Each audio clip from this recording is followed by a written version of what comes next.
Hi, this is Kim with Scholarly Pursuits. So today we're going to talk about after you've applied for the job. And let's just say you've got an interview. We are so excited. Yay, we got an interview. But sometimes the interview brings terror to people. Now, I have a really, really good friend, and she told me years ago that she loves interviewing, that it is not intimidating for her, that she loves showcasing her skills and experience and how she would be a good fit. But for most of us, interviewing can be daunting, right? Sometimes there's panel interviews where there's 5 or 6 people and you try to figure out who to look at. We'll talk about that too and how to manage that. Sometimes now we're doing a lot of Zoom and MS Teams and over the phone interviews, pre-screening interviews and actual interviews. So what should you wear? What if you don't have a home that's a home and garden home? So how do you make your decor a way that would be enticing, or how to set up your Zoom so that it kind of blurs your background or something like that. So we'll talk about those online interviews that people are having these days. But this video, for purposes of this video, we're going to focus on the more traditional more traditional interview where you are going to come into a room. You'll probably be given instructions beforehand of where to meet. So you're going to want to make sure you arrive early. You're going to want to map out your location before. Like I worked before the day of the interview, possible. I worked with a young lady and we would travel for work.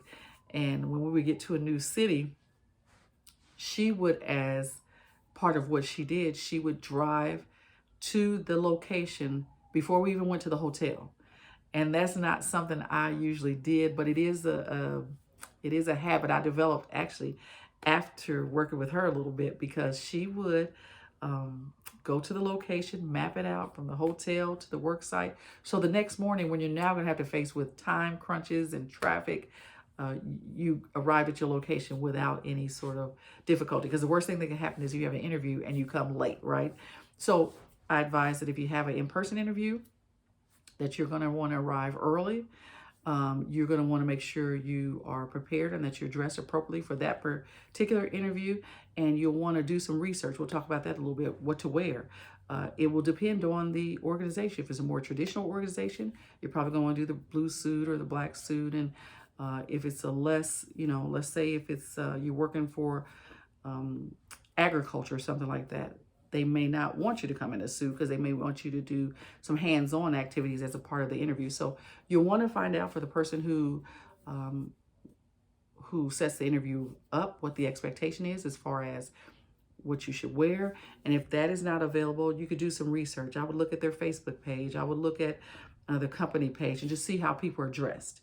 And that's what I would use as a gauge to decide what I'm going to wear during the interview. So we're now at the interview, and we're being ushered upstairs, and we're going to talk about incoming videos, what to do once you sit in that chair. You're now sitting in the chair. Sometimes you're in the room by yourself. Sometimes you're ushered in a room where people are already there, and what the expectation is, what they're looking for from you, and really what you should be looking for from the people that are interviewing you. It's not really just a one-way street. I used to view interviewing as, they're going to, evaluate me and see if I'm a good person for this job. But really, you really, really should be interviewing them as well. I mean, not to the point of where you're like interviewing them, but, subtly taking note of the demeanor of the people that are interviewing you, taking note of if you get to see staff as you walk by or personnel as you walk by, does the culture seem to be one where people seem at ease and happy, or people are stressed out and uptight? So, and then how do you work best? Do you work best under stressful situations or uptight situations, or do you need a more laid back atmosphere? All these things you should be taking into consideration as you consider this particular employer is one that you would like to work for. So this is Kim with Scholarly Pursuits.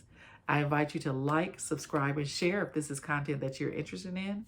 We're going to be talking more during the coming weeks about the interview, different interview questions, how to prepare, what to do if you don't have an interview coach, how you can become your own interview coach.